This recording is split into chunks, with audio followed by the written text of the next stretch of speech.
어떤 교회, 뭐 10만 명 모인다, 7만 명 모인다 하는 그런 교회에서 오랫동안 신앙생활하는 사람들도 자기가 지금 느끼는 것은 이 철저한 세속주의 때문에, 자, 그 다음에는 현대 유행하고 있는 예배를 축제로 즐기자는 축제 예배, 그 다음에 대한민국의 모든 예배 본질을 다 망쳐놓는 열린 예배, 그 다음에는 여러분들의 그 감정적인 부분을 살살 긁어가지고 여러분들의 감정을 충만하게 만들어 놓고는 성령 충만한 것처럼 말하는, 성령 충만 받은 줄 믿습니까?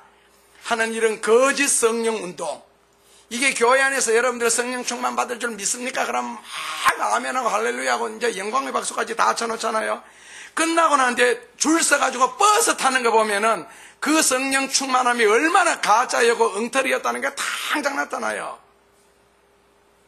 버스 탈 때 줄 서가지고 그 다음에 버스 안에 탈 때 누가 조금만 자기 밀거나 그러면 거기서 벌써 화를 팍 내거든요. 짜증내고.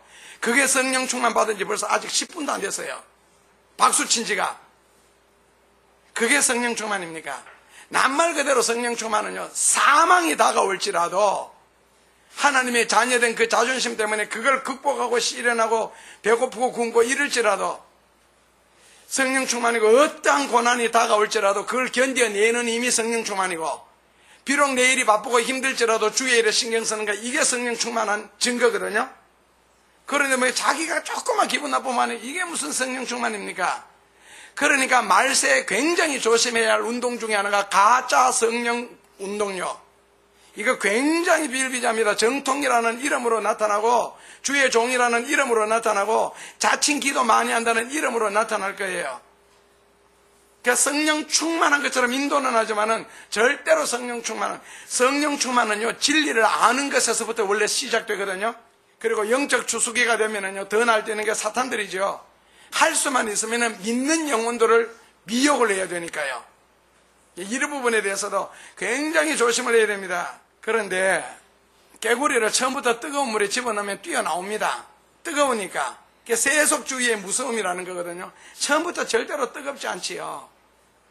그래서 예수님이 씨 뿌리는 비유를 하면서 가시떨기 같은 마음이 있잖아요. 뭐 돌짝밭 같은 마음, 길바닥 같은 마음 하면서 가시떨기라는 거 성경에 마태복음 13장 해석에 보면은 그 재물에 대한 욕심, 그 다음에 세상에 대한 어떤 염려, 어떤 모든 물욕, 그리고 자기 사랑, 자기에 대한 예착, 그리고 자기 것에 지출하는 것에 대해서는 전혀 아까움도 없는 그런 것들에 자기도 모르게 서서히 빠져들어가는 거. 그래서 진리가 가슴 속에서 절대로 삭트지 못하게 하는 거 있잖아요. 그래서 예수님이 말세를 예언하시면서 마태복음 24장 3절에 말세 때가 되면 어떤 징조가 일어나겠느냐, 예수님의 말씀은 뭐예요?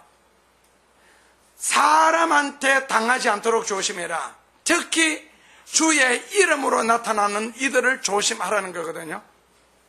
그렇다면 성경은요, 믿음 있는 사람들이 믿음으로 산 모습을 그려놓은 책이잖아요. 믿음 있는 사람들이라는 것이 믿음으로 편하게 살았다, 인생을 믿음으로 쉽게 살았다, 어디 그런 게 있어요? 창세기부터 시작을 해서 하나님의 부름받고 하나님 앞에 쓰여진 사람, 어떤 각도로 쓰여졌든지, 뭐 물질로 쓰여졌든 능력으로 쓰여졌든지 간에 누가 편하게 살았어요? 누가 쉽게 살았고, 그리고 사명자들이 누가 누렸어요?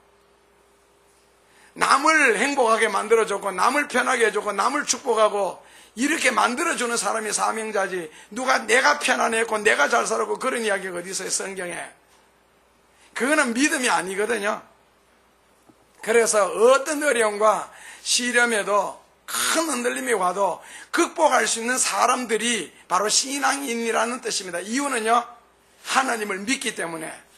그래서 이사야서 26장 3절에 보면 하나님도 나는 수없는 흔들림 속에서도 끝까지 나를 믿고 의지한 사람, 그러니까 이사야서 26장 3절의 표현은 심지가 굳은 사람 이렇게 해놨습니다. 나는 심지가 굳은 사람을 평강에서 축복으로 인도한다고. 심지가 굳어야. 그러니까 예를 들어서 사람이 자기 감정 하나도 못 다스리면서 어떻게 남을 다스릴 수가 있겠어요? 자기 감정을 자기가 못 다스리는데, 스스로도 스스로를 못 다스리면서 어떻게 다른 사람을 믿음을 줄 수가 있어요? 그러니까 신앙이 너무 편협하게 기울어져 있는 거예요. 진짜 신앙이라는 것은요, 사도 바울처럼 손수건만 지나가도 병이 나았습니다. 그러나 내 병은 나았지 않는 것. 다른 사람 병은 다 고쳐주면서도 하나님이 내 병은 안 고쳐주셔도 헌신할 수 있고 희생할 수 있는, 이게 신앙 아니에요? 그래서 사명자들은 남이 행복해하는 것을 보고 기뻐하는 거고, 남이 기뻐하는 것을 보고 기뻐하는 것이지 내게 기쁜 일이 생겨서 기뻐하는 것, 이거는 신앙인이 아니에요. 사명자가 더더욱 아니고. 그래서 모세처럼 애굽에서부터 시작해서 광야 40년 동안 얼마나 백성들로부터 원망 많이 들었어요. 얼마나 고통을 많이 당했고, 바로로부터 너 죽인다 소리 10번이나 듣고서도 그렇게 수고하고 헌신하고 희생하고, 나중에 그 광야의 제일 마지막 끝에 있는 산이 느보산이거든요.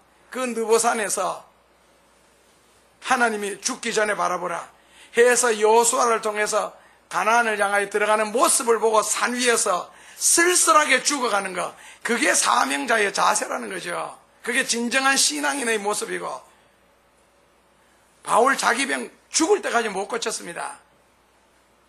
안 고쳐졌습니다.